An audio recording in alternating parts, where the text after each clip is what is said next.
So in order to qualify as a jury member in the state of Arizona, you must meet these criteria. You must at least be 18 years or older, a citizen of the United States, able to read and understand the English language, and a resident of Pima County.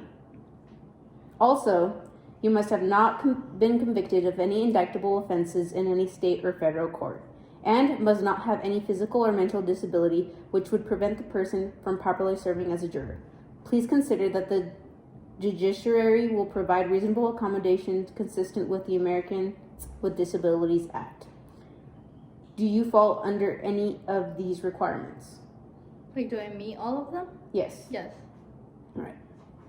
This trial is expected to last for 3 days. Is there anything about the length or scheduling of the trial that would interfere with your ability to serve? No. Do you have any medical, personal, or financial problem that would prevent you from serving on this jury? No. Do any of you have a special need or require reasonable accommodation to help you in listening, paying attention, reading printed materials, deliberating, or otherwise participating as a fair juror? No. Right. If you do, the court will provide reasonable accommodations to your special needs, but I will only be aware of any such needs if you let me know about them. My only purpose in asking you these circumstances relates to your ability to serve as a juror. If you have any such requests, please raise your hand and I will speak to you at a sidebar. Okay. So these are going to be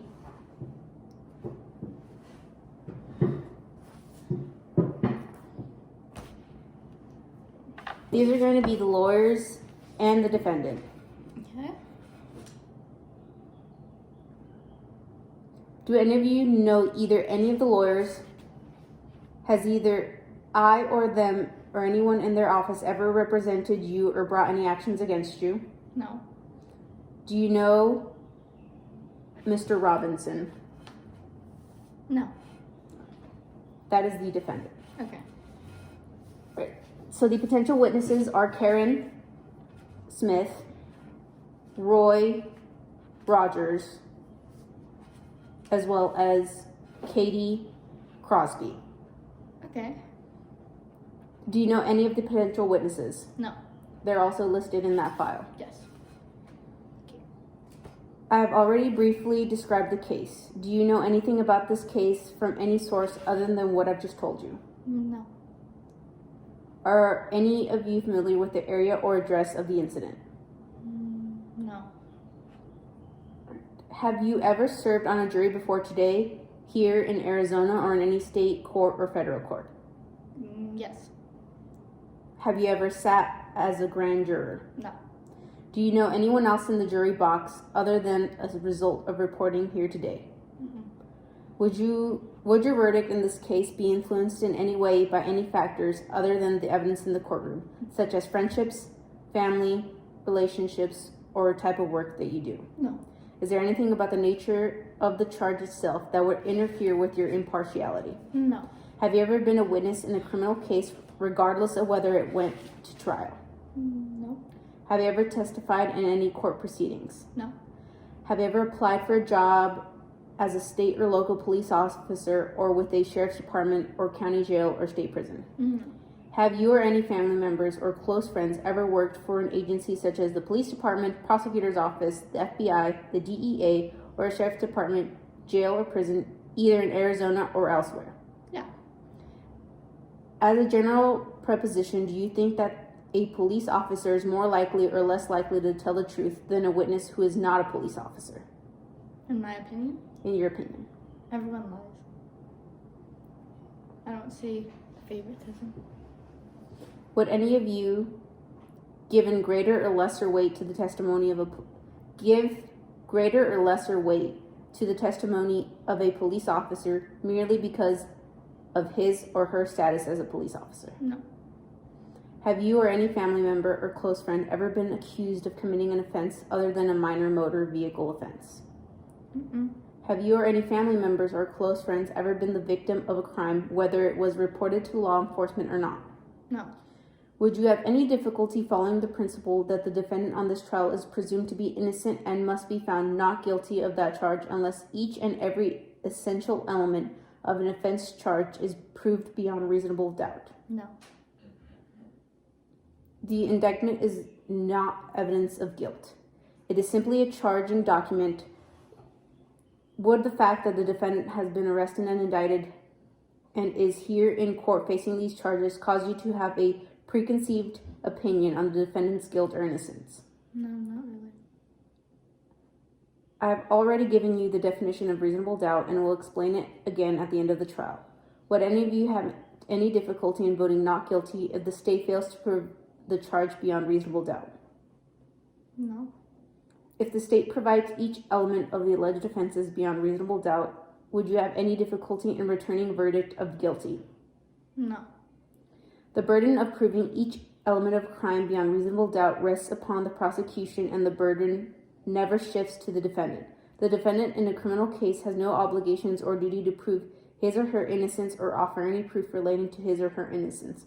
Would any of you have any difficulty in following these principles? Mm-mm. Would you have any difficulty or reluctance in accepting the law as explained by the court and applying it to the facts regardless of your personal beliefs about what the law should be or is? No. Is there anything about this case, based on what I've told you, that would interfere with your ability to be fair and impartial? No. A defendant in a criminal case has the absolute right to remain silent and has the absolute right not to testify. If a defendant chooses not to testify, the jury is prohibited from drawing any negative conclusions for that choice. The defendant is presumed innocent whether he testifies or not. Would any of you have any difficulty in following these principles? No.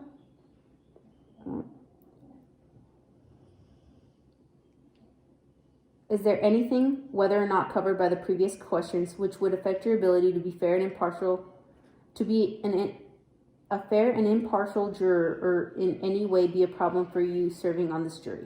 No. Is there anything else that you feel is important for the parties in this case to know about you?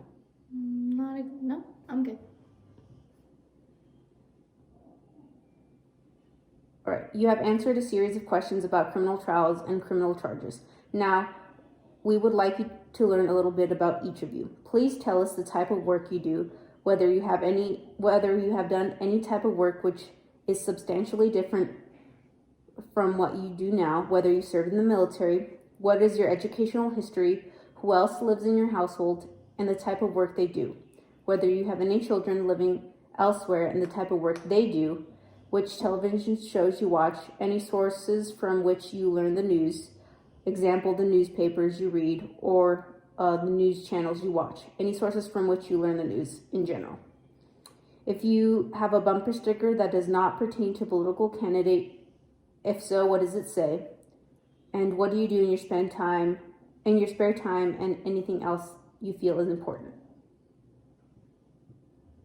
So, let's go question by question. So basically, what do you do in your spare time?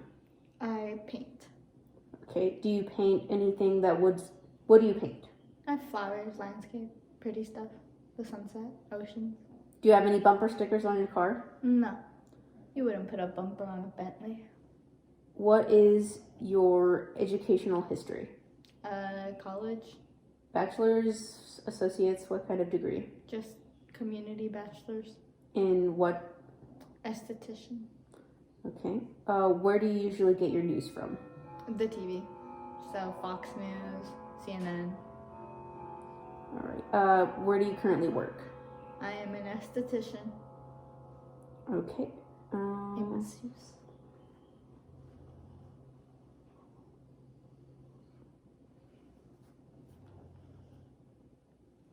All right. Well, then, thank you so much for answering all our questions. We will go ahead and let you know about our decision at a later date, and we'll be sure to reach out to you. Thanks.